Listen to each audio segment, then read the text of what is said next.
Hola, bienvenido a Para Dormirse. Busca una posición cómoda, relaja el cuerpo, y deja que esta historia te acompañe hasta el sueño. Antes de que la historia comience, tómate un momento para respirar despacio y dejar atrás el ruido del día. Esta noche viajaremos a una Escocia antigua, de colinas cubiertas de niebla, de silencios largos y decisiones que se toman lejos de los grandes tronos. Acompañaremos la vida de William Wallace no como un mito ni como una leyenda exagerada, sino como un hombre real, formado por su tiempo, su tierra y las circunstancias que lo rodearon. Veremos el mundo en el que nació, las tensiones que marcaron su época, las elecciones que fue obligado a tomar y cómo, paso a paso, su nombre comenzó a resonar más allá de los caminos que conocía. No es una historia contada con prisa, ni con estruendo, es un relato para escuchar con calma, para dejarse llevar y permitir que la historia fluya como una voz baja en la noche. Si estás listo, cerrá los ojos si lo deseas y deja que el pasado se acerque lentamente. La historia de William Wallace comienza ahora. Capítulo 1. Parte a la tierra. El tiempo y el silencio antes del nombre. Respirá despacio, deja que los hombros caigan suavemente, que la mente se afloje como la hierba húmeda al anochecer y permitite entrar. Sin esfuerzo, en un tiempo lejano, cuando las noches eran oscuras de verdad y la historia se transmitía más por la voz que por la tinta, imagina Escocia a finales del siglo XIII, no como un mapa ni como una bandera, sino como una tierra viva, ondulada y silenciosa, de colinas verdes que se pierden en la bruma, de ríos que avanzan sin apuro, de caminos de tierra marcados por pasos anónimos. Era una época en la que la mayoría de las personas no conocía el mundo más allá de unos pocos kilómetros. La vida transcurría al ritmo de las estaciones, del ganado, del cultivo, de la luz del día. El tiempo no se medía en relojes, sino en cosechas, en inviernos largos, en veranos breves y luminosos. En ese mundo, la palabra reino no significaba grandeza distante, sino autoridad cercana, impuestos, lealtades forzadas y, muchas veces, miedo silencioso. Escocia no era aún una nación unificada como hoy la imaginamos, era un entramado de clanes, señoríos, alianzas frágiles y viejas tradiciones celtas que convivían con la influencia normanda. La identidad se construía en lo local, la familia, la aldea, la tierra trabajada con las propias manos, y sobre ese paisaje, casi sin anunciarse, se extendía una sombra. Al sur, Inglaterra crecía como un poder organizado, centralizado, ambicioso. Eduardo I, conocido más tarde como el martillo de los escoceses, no era aún un nombre temido en cada hogar, pero su presencia comenzaba a sentirse como un cambio en el aire antes de la tormenta. Los reyes escoceses habían muerto sin herederos claros, las disputas internas abrían grietas, y cuando una tierra se fragmenta por dentro, alguien desde afuera siempre escucha, así, lentamente, sin un estallido inmediato. Escocia empezó a verse atrapada entre juramentos forzados, intervenciones políticas y una sensación creciente de pérdida de control sobre su propio destino. Pero esta historia no comienza con reyes ni con batallas, comienza lejos de los salones de poder, comienza en un entorno humilde, en un hogar donde la historia aún no sabía que estaba gestándose. En algún punto del oeste de Escocia, probablemente en el Dersley o cerca de Paisley, aunque el tiempo haya vuelto borrosos los detalles,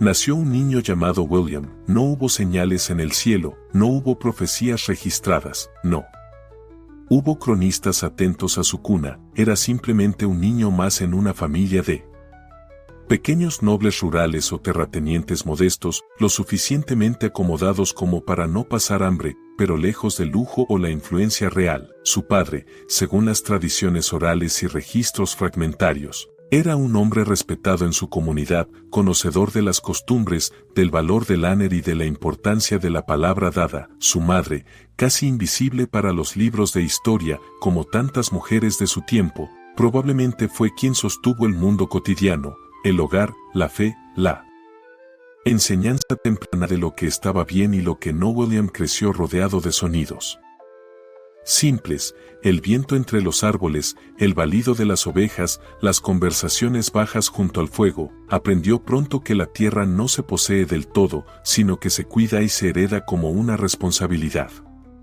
A diferencia de muchos campesinos, tuvo acceso a cierta educación básica. Se cree que aprendió latín, lengua de la iglesia y del saber, y que conocía historias antiguas, relatos bíblicos y ejemplos de héroes del pasado. No como una preparación para la guerra, sino como una forma de entender el mundo. En su infancia, Inglaterra aún no era un enemigo personal, era una presencia lejana.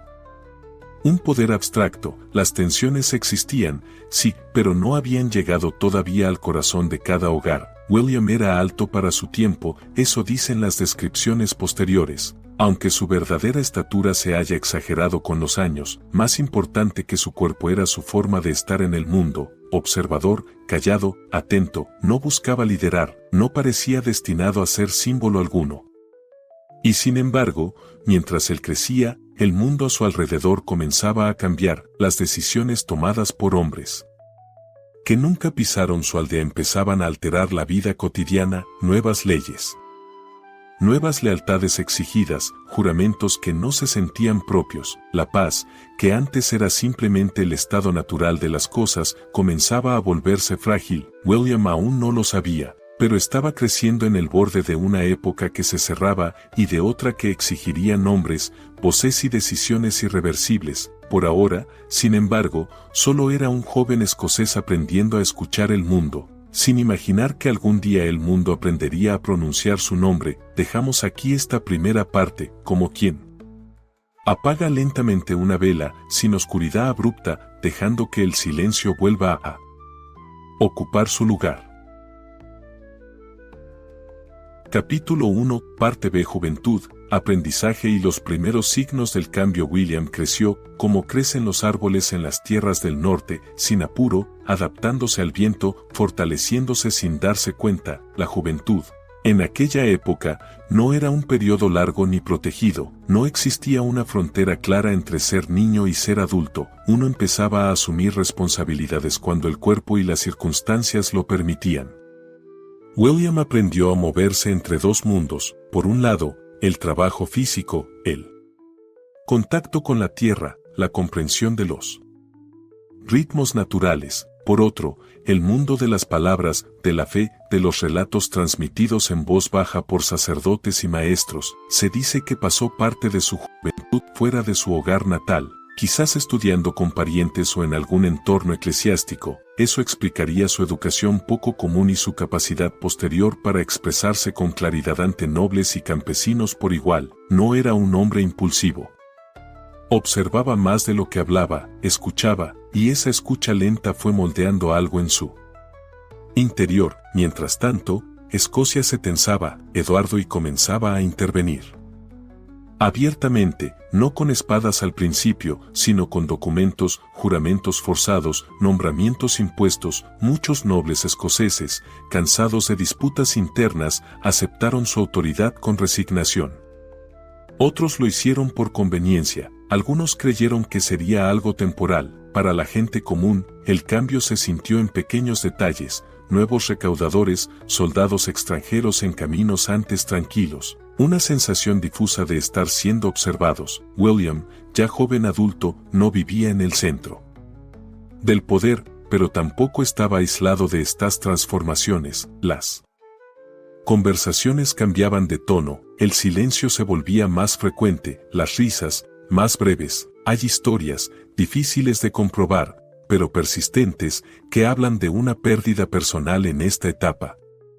Un conflicto menor con soldados ingleses, una injusticia cotidiana que no quedó impune, tal vez una muerte cercana, tal vez una humillación. No es necesario saber exactamente cuál fue el hecho. Las grandes decisiones rara vez nacen de un solo momento, sino de una acumulación lenta, como gotas de agua sobre piedra. William no despertó un día queriendo ser rebelde, no buscaba una causa, la causa lo fue encontrando. Su carácter, formado en la calma, comenzó a tensarse, no con furia descontrolada, sino con una determinación silenciosa. Veía cómo la autoridad se alejaba de la tierra que la sostenía.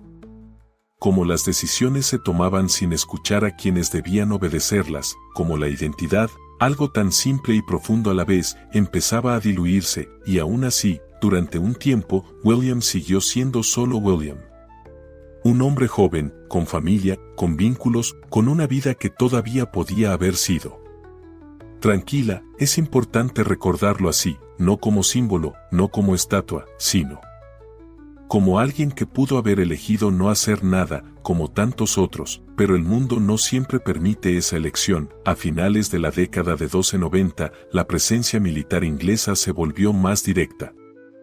Las resistencias locales, pequeñas y dispersas, comenzaron a surgir, y William, casi sin proponérselo, empezó a ser escuchado, no porque gritara más fuerte, sino porque hablaba con claridad, porque no prometía gloria, sino dignidad, porque no apelaba al odio, sino a la idea simple de que una tierra debe pertenecer a quienes la viven, así, lentamente, como una corriente subterránea que encuentra salida. Su nombre comenzó a circular, primero en murmullos, luego en reuniones discretas, después, en decisiones compartidas. El joven que había crecido escuchando historias empezaba a convertirse, sin saberlo, en una historia en formación, y aquí, en este punto donde la vida personal y el destino colectivo comienzan a entrelazarse, cerramos el primer capítulo, sin estruendo, sin batallas aún, solo con la certeza de que algo se ha puesto en movimiento y ya no puede volver atrás.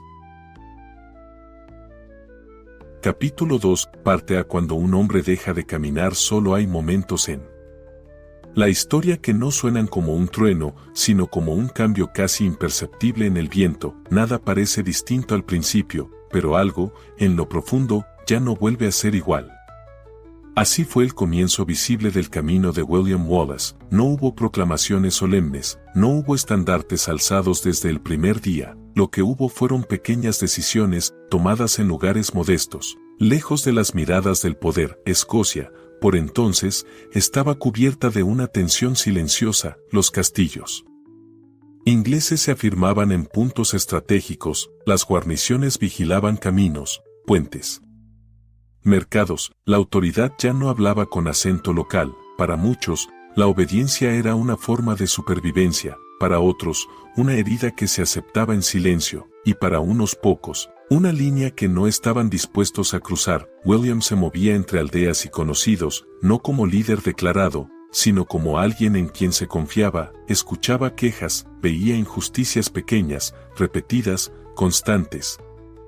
Nada que mereciera una canción épica, pero todo lo suficientemente pesado como para ir moldeando una respuesta. Los conflictos iniciales fueron breves, casi invisibles para la historia escrita, encuentros aislados, resistencias espontáneas, grupos pequeños que se negaban a aceptar órdenes que no sentían propias. William no imponía, convocaba, y en esa diferencia sutil radicaba parte de su fuerza. Hay relatos que hablan de su capacidad para unir personas muy distintas, campesinos, artesanos, pequeños nobles sin poder real. No los unía una promesa de victoria, sino una necesidad compartida de recuperar algo íntimo, la sensación de pertenecer a su propia tierra. En este tiempo, William comenzó a entender algo fundamental: la resistencia no era solo física, sino simbólica. Cada acto de desobediencia, por pequeño que fuera, recordaba que la autoridad no es completa si no es aceptada. No era un estratega consumado aún, no era un comandante entrenado. Era un hombre aprendiendo mientras avanzaba, cometiendo errores, corrigiendo el rumbo, adaptándose. La historia posterior lo mostraría como una figura casi inevitable, pero en estos primeros pasos, todo era frágil. Todo podía haberse disuelto con facilidad, y sin embargo, no lo hizo. Algo en la forma de William de estar presente, sereno, firme, sin arrogancia, empezó a generar un centro de gravedad. Las personas volvían a buscarlo, le pedían opinión, esperaban su palabra antes de actuar, no porque se proclamara superior, sino porque parecía escuchar mejor. Mientras tanto, las autoridades inglesas comenzaron a notar movimientos inusuales, nada organizado, pero sí persistente, como si la tierra misma estuviera resistiendo. Los informes hablaban de un hombre alto, de palabra clara, Difícil de intimidar, un nombre empezó a repetirse, William Wallace, al principio, solo como una nota al margen, un problema local, algo que se resolvería con presencia militar suficiente, pero la historia rara vez responde tan fácilmente. En las noches, junto al fuego, los hombres hablaban de libertad no como una idea abstracta, sino como la posibilidad concreta de decidir sobre sus propias vidas. No soñaban con conquistar. Soñaban con no ser dominados. William, en esos encuentros, no alimentaba fantasías, no prometía finales gloriosos, hablaba de costos, de sacrificios, de la incertidumbre que acompañaba cualquier elección real. Y tal vez por eso, cuando decidió actuar de manera más abierta, no estaba solo. El paso de la resistencia dispersada a la acción visible no fue abrupto, pero sí decisivo. William comenzó a asumir un rol que ya existía, aunque nadie lo hubiera nombrado, el de alguien que da dirección cuando el camino se vuelve confuso. Aquí termina esta parte. En el instante justo antes de que la historia deje de ser local y empiece a resonar más allá de los valles y los bosques, descansa en este punto, deja que las imágenes se aquieten. Capítulo 2, parte B. El eco que ya no puede apagarse cuando una voz comienza a ser escuchada, ya no pertenece del todo a quien la pronuncia, empieza a viajar sola, a transformarse, a crecer en la imaginación de otros. Así ocurrió con William Wallace. Lo que había comenzado como resistencia discreta empezó a tomar forma más definida, no por ambición, sino por necesidad. Las comunidades buscaban protección, orientación, un punto de referencia en medio de una autoridad impuesta. William comprendió, poco a poco, que la invisibilidad ya no era posible. El simple hecho de existir fuera del control inglés se había convertido en un desafío.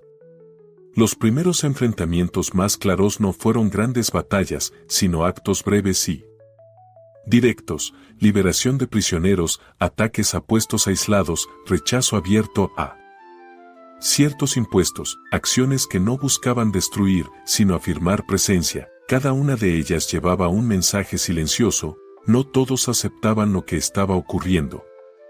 Las autoridades inglesas reaccionaron con dureza medida, aumentaron patrullas, intentaron capturar nombres, aplicaron castigos ejemplares, pero esa respuesta, lejos de apagar el movimiento, lo volvió más visible.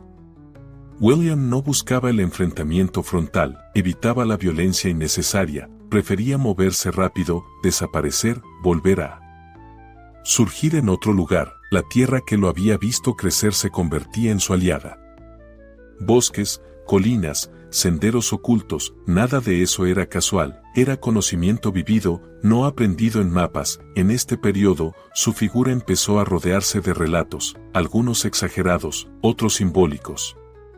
La historia oral no distingue siempre entre hecho y significado, y William empezaba a significar algo más grande que él mismo. Para muchos, representaba la posibilidad de decirnos sin bajar la cabeza. Para otros, una amenaza peligrosa al orden establecido. Él, mientras tanto, seguía siendo consciente del peso de cada decisión, sabía que cada paso adelante cerraba una puerta detrás, que no habría regreso sencillo a la vida anterior. Hay una cualidad poco mencionada en los líderes tempranos, la soledad. Incluso rodeado de personas, William llevaba consigo la carga de saber que sus elecciones afectarían a otros, que no todos volverían a casa, que el camino no tenía garantías, y aún así, no retrocedió. A finales de 1296 y comienzos de 1297, la rebelión escocesa empezó a tomar forma más clara. No era un solo movimiento, sino varios focos que, lentamente, empezaban a reconocerse entre sí. William Wallace ya no era solo un nombre local, era una presencia que inquietaba. Inglaterra respondió nombrando autoridades más firmes, reforzando castillos, tratando de aislar el problema, pero la historia, como el agua, siempre encuentra grietas, en reuniones nocturnas, en caminos secundarios, en aldeas que no aparecían en los registros oficiales. La idea de resistencia se transmitía sin gritar. William hablaba poco, pero cuando lo hacía, no apelaba al odio, hablaba de responsabilidad, de dignidad, de no delegar el futuro propio en manos ajenas. Ese tono, más humano que épico, fue clave. cuando finalmente se produjo el paso hacia un enfrentamiento mayor, no fue una sorpresa para quienes lo seguían, habían tenido tiempo de comprender que ya estaban comprometidos. La historia suele recordar este periodo como el preludio de grandes batallas, pero en realidad fue algo más silencioso. El momento en que una comunidad acepta el riesgo de decidir por sí misma. Aquí dejamos esta parte, en ese instante suspendido justo antes de que los nombres y los lugares entren definitivamente en los libros. Respira. Deja que la imagen se diluya suavemente. Capítulo 3. Parte a el día en que el nombre se vuelve historia. Hay instantes que, vistos desde lejos, parecen inevitables, pero para quienes los viven, son solo una sucesión de decisiones tomadas con información incompleta, con miedo contenido y con una calma que no siempre se nota desde afuera. Así fue el momento en que William Wallace dejó de ser únicamente un referente local y pasó a ocupar un lugar más amplio en la memoria colectiva. El año era 1297, Escocia estaba inquieta, fragmentada, cansada. La autoridad inglesa se sentía firme, segura de su control, acostumbrada a que cualquier resistencia terminara diluyéndose con el tiempo, pero algo había cambiado. Los grupos dispersos comenzaron a coordinarse, no como un ejército formal, sino como una red de voluntades. Cada uno aportaba lo que podía: conocimiento del terreno, alimentos, mensajes, presencia. William no se apresuró. Comprendía que un enfrentamiento abierto no era solo una prueba de fuerza, sino de sentido. No bastaba con resistir, había que hacerlo de un modo que uniera, no que destruyera. El lugar que la historia recordaría más tarde no era especial por su belleza, sino por su posición, un paso natural, un cruce inevitable, un punto donde los caminos se estrechan y la tierra obliga a decidir. Allí, cerca de Stirling, el paisaje hablaba por sí mismo: río, colinas, espacio limitado. No era un escenario elegido al azar, sino comprendido. William observó, escuchó, esperó. No había prisa. La paciencia, aprendida en la vida rural, se convirtió en una forma de estrategia. No se trataba de vencer por fuerza bruta, sino de recordar que incluso el poder más grande depende del terreno que pisa. Cuando el encuentro finalmente ocurrió, no fue caótico, fue tenso, contenido, casi silencioso al comienzo. Los hombres que acompañaban a William no eran soldados profesionales, eran personas comunes, con miedo, con dudas, con hogares a los que querían volver, y sin embargo, había en ellos algo firme, la decisión de no retroceder una vez más. William no los arengó con palabras grandilocuentes, no necesitó hacerlo. La determinación ya estaba presente, él solo ordenó, señaló, esperó el momento justo. La historia resumiría aquel día como una victoria clara, pero en realidad fue algo más sutil. Fue la prueba de que la autoridad inglesa no era invulnerable, de que la organización, el conocimiento y la voluntad compartida podían equilibrar fuerzas desiguales. Después, el eco, las noticias viajaron rápido, más rápido que los ejércitos, más rápido que los decretos. El nombre de William Wallace empezó a pronunciarse lejos de donde había nacido, en mercados, en tabernas, en castillos atentos. Para algunos, era un rebelde peligroso, para otros, una esperanza inesperada. Él, sin embargo, no celebró en exceso, sabía que cada victoria visible atrae una respuesta proporcional.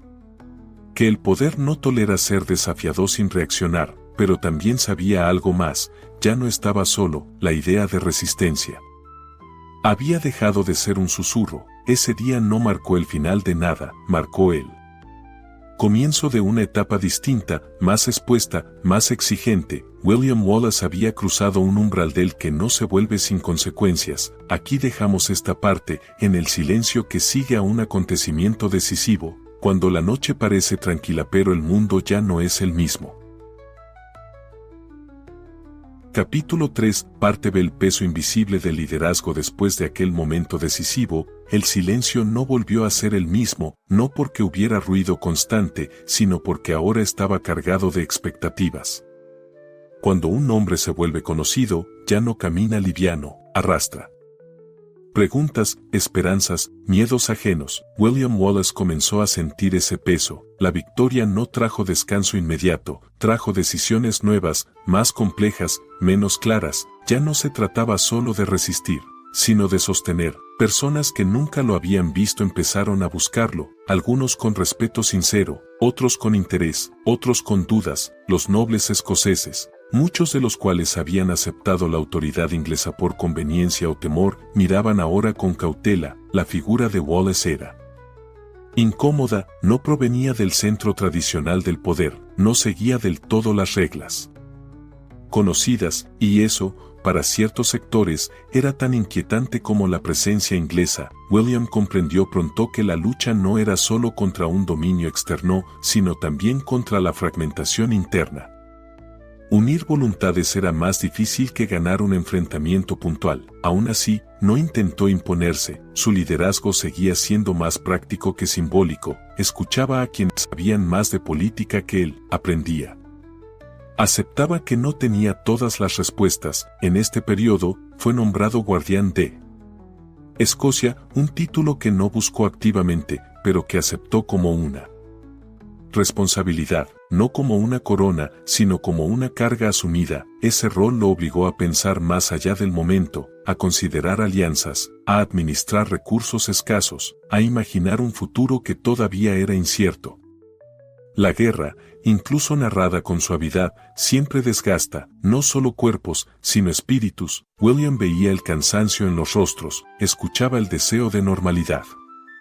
Sabía que no todos podían sostener la tensión indefinidamente, y aún así, había algo que no podía ignorarse, la posibilidad real de una Escocia que decidiera por sí misma. Había dejado de ser una fantasía. Eso era, quizás, lo más peligroso para el poder establecido. Eduardo I, desde el sur, observaba con atención, no con sorpresa, sino con cálculo. Sabía esperar, sabía que el tiempo, bien usado, puede desgastar incluso a los más decididos. Mientras tanto, William se movía entre tareas administrativas y decisiones militares, entre negociaciones y conflictos inevitables. Cada día era un equilibrio delicado entre avanzar y no perder apoyo. No era un héroe de leyenda en ese momento, era un hombre cansado, atento, consciente de que cada elección tenía consecuencias que él mismo tal vez no vería. Hay algo profundamente humano en esa etapa de su vida. Lejos del mito, lejos de la imagen idealizada, William Wallace era alguien sosteniendo una estructura frágil con la sola fuerza de la convicción compartida. Y como toda estructura frágil, dependía no solo de quien la sostiene, sino de quienes deciden permanecer dentro de ella. Aquí dejamos esta parte, en esa calma tensa que precede a los grandes cambios. Respira lento. Deja que la imagen se apague suavemente. Capítulo 4, parte B. Cuando el camino se estrecha hay momentos en los que la historia deja de abrirse en múltiples direcciones y comienza, lentamente, a cerrarse sobre una sola. William Wallace empezó a sentirlo sin necesidad de que nadie se lo dijera. Las alianzas que antes eran inciertas se volvieron frágiles, las palabras de apoyo, más cuidadosas, algunas miradas evitaban encontrarse con la suya. No por odio, sino por temor, el poder inglés avanzaba con paso firme, no solo con ejércitos, sino con promesas, con perdones selectivos, con acuerdos que ofrecían seguridad a cambio de obediencia. Muchos nobles escoceses, agotados por la incertidumbre, eligieron el camino más corto hacia la calma aparente. No todos lo hicieron por traición consciente. Algunos simplemente querían que el mundo dejara de temblar. William no los condenó en voz alta, comprendía la fragilidad humana, sabía que no todos estaban hechos para sostener una lucha prolongada contra una fuerza tan grande. Pero cada alejamiento reducía el espacio de maniobra, cada acuerdo firmado en otro lugar cerraba una puerta más. La rebelión, que había sido amplia y diversa, comenzó a replegarse, no desapareció. Pero perdió cohesión, el movimiento ya no avanzaba, resistía, y resistir, a veces, cansa más que avanzar. William dejó su cargo formal como guardián, no como derrota, sino como reconocimiento de una nueva realidad. Otros ocuparon ese lugar, con otras estrategias, con otros límites. Él volvió a una forma de lucha más discreta, más móvil, más solitaria, como al comienzo, pero con el peso de todo lo vivido. No buscaba protagonismo. No intentaba recuperar títulos, solo seguía actuando de acuerdo con aquello que no estaba dispuesto a abandonar, la idea de que escociano era simplemente una posesión negociable. El círculo se fue cerrando sin dramatismo excesivo, con lógica, con inevitabilidad. La red de apoyo se afinó, las rutas seguras se redujeron, los refugios ya no lo eran tanto, y aún así, William continuó moviéndose, con la calma de quien sabe que no todo se mide en resultados inmediatos. Hay una dignidad particular en esa persistencia sin garantías, en seguir, no porque se espere vencer, sino porque detenerse significaría negarse a uno mismo. Finalmente, el momento llegó no como una emboscada ruidosa, sino como una consecuencia. Fue capturado en un contexto confuso, rodeado de versiones, de silencios incómodos, de decisiones tomadas lejos de él. La historia posterior hablaría de traición, y tal vez la hubo, pero también hubo cansancio, miedo, y la necesidad humana de poner fin a la incertidumbre. William Wallace fue llevado al sur, lejos de los paisajes que lo habían formado, lejos del idioma cotidiano de su infancia, lejos de los caminos que conocía sin pensar. El viaje fue largo, no tanto en distancia, sino en significado. Aquí dejamos esta parte, en ese tránsito silencioso entre la acción y el desenlace. Respirad despacio, deja que el relato se aquiete. Capítulo 5. Parte a el hombre frente al final del camino. Cuando William Wallace fue llevado lejos de su tierra, el mundo que lo había definido empezó a quedar atrás como un paisaje visto desde la distancia, cada vez más borroso, pero no menos presente. No fue tratado como un rey caído ni como un enemigo digno de honores, fue tratado como una advertencia, y aún así, su calma no lo abandonó. En Londres, rodeado de muros que no hablaban su idioma ni compartían su memoria, William ya no era un líder militar ni un guardián, era, simplemente, un hombre. Consciente de que su historia personal se acercaba a su límite, los registros de ese tiempo no hablan de súplicas, no hablan de arrepentimientos públicos, hablan, más bien, de una firmeza serena, de alguien que entendía que no todo final invalida el camino recorrido. Fue juzgado por rebelión, una acusación lógica desde la mirada del poder, pero incompleta desde la experiencia vivida.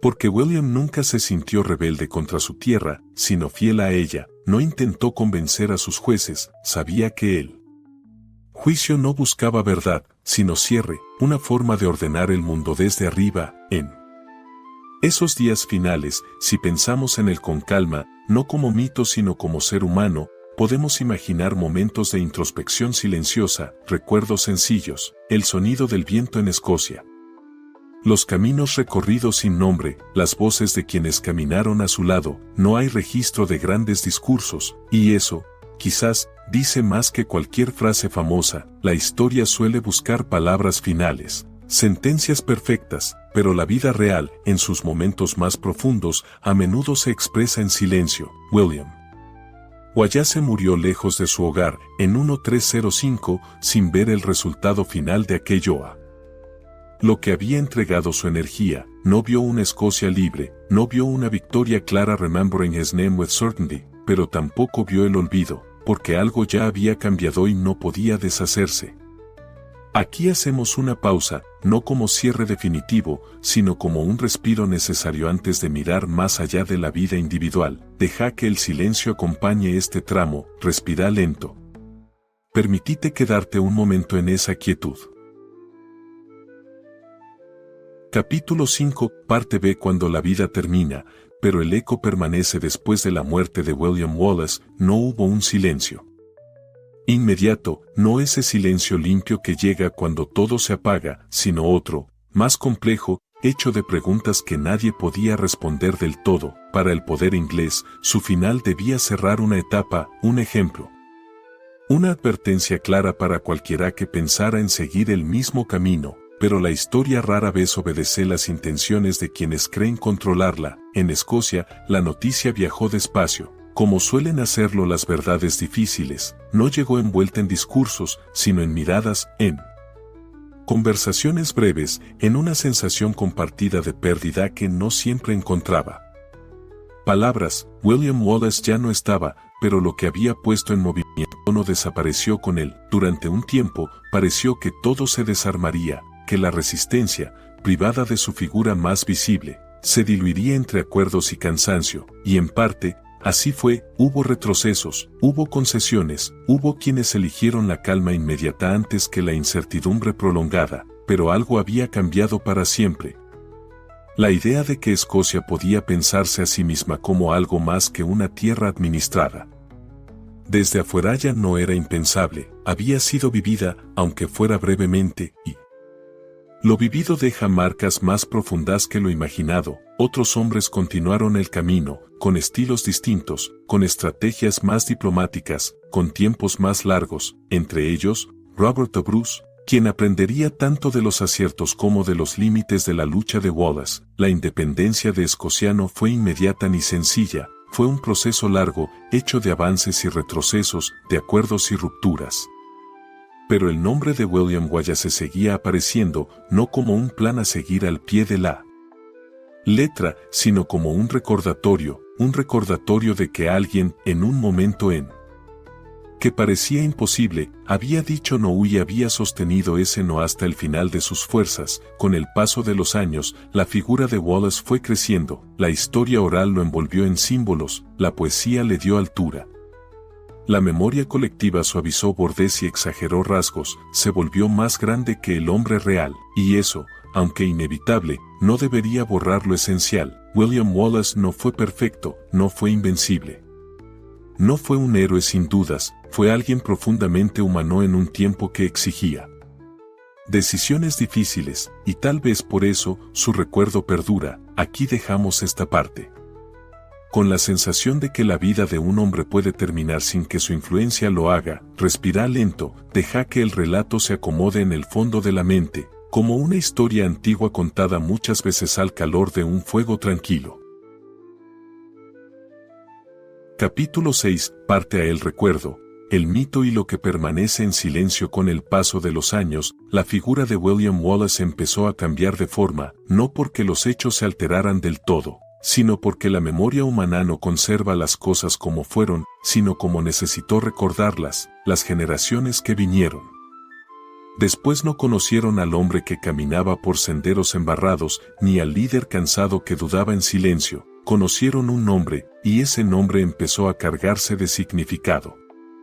William Wallace se convirtió en símbolo mucho antes de convertirse en estatua, un símbolo flexible, capaz de adaptarse a distintos momentos históricos. Para algunos, representaba la resistencia, para otros, la dignidad frente al poder, para otros más, la simple idea de no aceptar como natural aquello que se siente injusto. Los relatos orales crecieron alrededor de su figura como crecen las enredaderas alrededor de un muro antiguo, no para ocultarlo, sino para sostenerlo en el tiempo. Se habló de su fuerza, de su tamaño, de gestos que quizá nunca ocurrieron tal como fueron contados.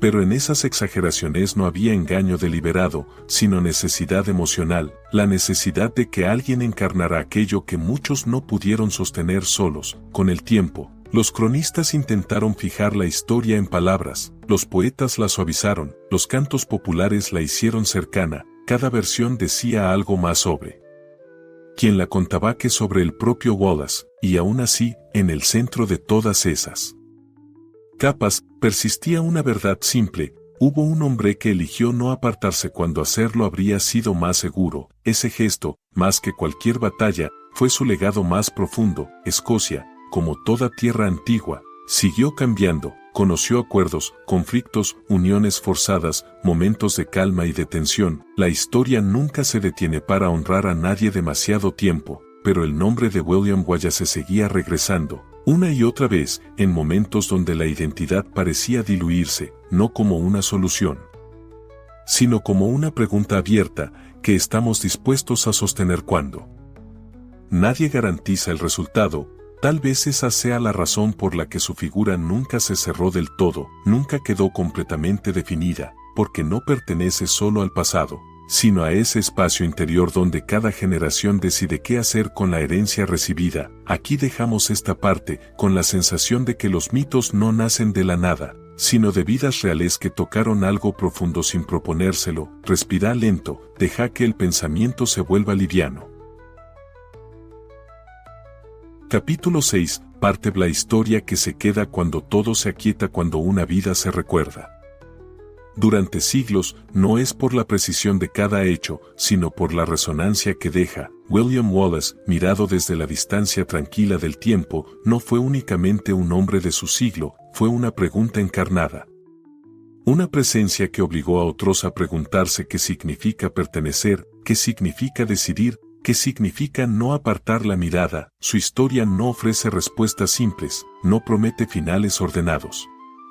No garantiza que el sacrificio traiga recompensas visibles, y quizás por eso resulta tan humana, porque la vida real, la que se vive sin narradores ni música, raramente se cierra con claridad. Escocia siguió su camino, con momentos de afirmación y otros de cesión, con recuerdos que trajeron estabilidad y nostalgias que nunca se apagaron del todo. La independencia, cuando llegó, no fue un eco directo de una sola vida, sino el resultado lento de muchas, y aún así, cuando se habla de identidad, cuando se habla de dignidad, cuando se habla de elegir con conciencia en tiempos difíciles, el nombre de William Wallace se vuelve a aparecer, no como mandato, no como consigna, sino como recuerdo. Suave, un recuerdo que no exige imitación, solo atención. Tal vez ese sea el lugar más honesto para dejar esta historia, no en la exaltación ni en la tristeza, sino en la quietud reflexiva que permite comprender sin esfuerzo. Imagina ahora las colinas escocesas cubiertas por una bruma leve. El viento moviendo la hierba sin apuro, ninguna batalla, ninguna voz elevada, solo la tierra siguiendo su ritmo antiguo. En algún punto de esa tierra, una historia fue vivida, no para ser perfecta, sino para ser recordada. Y mientras el recuerdo exista, aunque sea como una sensación vaga antes de quedarse dormido, esa historia seguirá caminando, sin ruido, sin prisa, como un paso suave que no necesita ser visto para seguir estando. Deja que la respiración se vuelva lenta, que el cuerpo se afloje, que las imágenes se apaguen solas, una por una. La historia no se cierra, simplemente descansa. Y con ella, vos también podés hacerlo ahora. Respira despacio, porque incluso las curiosidades, cuando se cuentan con calma, pueden convertirse en pequeñas historias. William Wallace, aunque hoy lo recordamos como una figura inmensa, fue durante gran parte de su vida un hombre casi invisible para los registros oficiales. La mayor parte de lo que sabemos sobre él proviene de relatos escritos muchos años después, cuando la memoria ya empezaba a mezclarse con el mito. Eso hace que su figura sea, curiosamente, más humana y más misteriosa al mismo tiempo. Uno de los datos más llamativos es que William no pertenecía a la alta nobleza, no nació rodeado de privilegios ni de poder real, y quizá por eso su forma de liderar fue distinta. No hablaba desde un trono, sino desde el mismo nivel que quienes lo escuchaban. Eso generó una cercanía poco común en una época profundamente jerárquica. Se cree que estaba mejor educado de lo que se esperaría para alguien de su origen. Probablemente sabía latín, la lengua de la iglesia y del saber. Eso le permitió comprender documentos, leyes y el lenguaje del poder. Una herramienta silenciosa que no siempre se menciona cuando se habla de espadas. Aunque suele representárselo como un guerrero constante, en realidad pasó largos periodos evitando el combate directo. Prefería moverse rápido, aparecer y desaparecer, usar el conocimiento del terreno antes que la fuerza. Más que un conquistador, fue un resistente paciente. Otro detalle poco conocido es que William nunca se proclamó rey, nunca intentó ocupar el lugar máximo del poder. Incluso cuando tuvo influencia suficiente, aceptó títulos temporales y responsabilidades limitadas. Eso sugiere que su lucha no era por gobernar, sino por abrir una posibilidad. Su figura creció enormemente después de su muerte. Durante su vida, fue visto por muchos nobles escoceses como una figura incómoda, difícil de controlar. Paradójicamente, fue el tiempo, y no sus contemporáneos, quien lo transformó en símbolo nacional. La famosa imagen de William Wallace como un hombre gigantesco es probablemente una exageración, era alto para su época, sí. Pero la tradición oral fue estirando su figura hasta convertirlo en algo casi mítico, no para engañar, sino para expresar grandeza de espíritu a través del cuerpo. Un dato silencioso pero importante es que Wallace no dejó escritos personales, no conocemos cartas íntimas, diarios ni reflexiones propias, eso hace que su interior permanezca en penumbra, y tal vez por eso, cada generación proyecta en ello que necesita ver. Su ejecución, lejos de borrar su recuerdo, lo fijó aún más en la memoria colectiva. Lo que debía ser un cierre se convirtió en una semilla, un recordatorio de que las ideas, cuando tocan algo profundo, no desaparecen con facilidad, y quizás la curiosidad más profunda de todas sea esta: William Wallace nunca supo en qué se convertiría su nombre, nunca imaginó estatuas, relatos, ni siglos de memoria, solo vivió su tiempo, tomó decisiones difíciles y caminó su camino hasta donde pudo. El resto, como tantas cosas importantes, vino después, en silencio. Hay algo curioso en el silencio que rodea a William Wallace, porque a diferencia de otros personajes medievales, no dejó cartas, diarios ni palabras escritas con su propia mano que hayan llegado hasta nosotros. Todo lo que sabemos de él fue contado por otros, muchas veces décadas después. Esto lo convierte en una figura casi etérea, como alguien que pasó por la historia dejando huellas en la tierra húmeda, pero no en el papel, lo que explica por qué su imagen es tan abierta a interpretaciones, mitos y susurros. Se cree que Wallace hablaba al menos 2 idiomas, algo poco común para un guerrero rural de su tiempo. El gaélico escocés era parte de su mundo cotidiano, pero también habría tenido conocimientos de latín o francés normando, lenguas usadas en la iglesia y la administración. Esto sugiere que no era un hombre rudo sin formación, sino alguien capaz de moverse entre distintos mundos, entendiendo tanto al campesino como al noble. Pocos saben que Wallace no pertenecía a la alta nobleza, y eso, lejos de ser una debilidad, fue una de sus mayores fortalezas. Para muchos escoceses comunes, él no era un señor distante, sino alguien que caminaba el mismo barro, respiraba el mismo aire frío y conocía las mismas carencias. Tal vez por eso, cuando hablaba, no lo hacía desde un trono, sino desde la cercanía, y eso generaba una lealtad silenciosa y profunda. Existe también la curiosa posibilidad de que Wallace haya pasado un tiempo fuera de Escocia antes de su levantamiento, quizá en Inglaterra o incluso en el continente europeo. No hay certezas, solo indicios dispersos, pero esa ausencia temprana podría explicar su visión más amplia del conflicto y su comprensión de cómo funcionaba el poder más allá de su tierra natal. Otro detalle poco mencionado es que Wallace nunca buscó ser rey, ni siquiera cuando tuvo la oportunidad de concentrar más poder. Su rol fue el de guardián de Escocia, un título que habla más de custodia que de dominio. En una época donde muchos veían el liderazgo como una escalera, él pareció entenderlo como un peso que se carga solo el tiempo necesario. Hay una imagen que se repite en relatos antiguos: Wallace caminando largas distancias a pie, incluso cuando podía montar a caballo. No era una excentricidad, sino una costumbre que le permitía observar, escuchar, conocer a la gente común. En esos trayectos silenciosos, se dice que aprendía más del ánimo del pueblo que en cualquier reunión formal. También es llamativo que sus enemigos lo respetaban más de lo que admitían públicamente. Documentos ingleses lo describen con dureza, pero entre líneas se percibe una incomodidad profunda. No podían reducirlo a un simple rebelde, porque su figura desafiaba el orden establecido sin encajar del todo en el caos. Tras su muerte, durante años, su nombre fue evitado en ciertos registros oficiales, como si mencionarlo pudiera reavivar algo que se quería mantener dormido. Pero la memoria popular hizo lo contrario, lo sostuvo en canciones, relatos orales y cuentos al calor del fuego, donde la historia no necesita permisos para sobrevivir. Y quizás una de las curiosidades más humanas es esta: Wallace nunca vio una Escocia libre. No disfrutó de aquello por lo que luchó. Sin embargo, su ausencia se convirtió en un espacio fértil donde otros tomaron la antorcha. A veces, el legado no está en lo que uno alcanza a ver, sino en lo que deja preparado para quienes vienen después. Así, William Wallace permanece, no como una estatua inmóvil, sino como un murmullo constante, como una idea que se transmite en voz baja cuando el día se apaga y la historia, lentamente, vuelve a respirar. Si este video te ayudó a relajarte, podés suscribirte al canal para más historias tranquilas. Dejar un like también ayuda a que este espacio siga creciendo. Buenas noches y dulces sueños.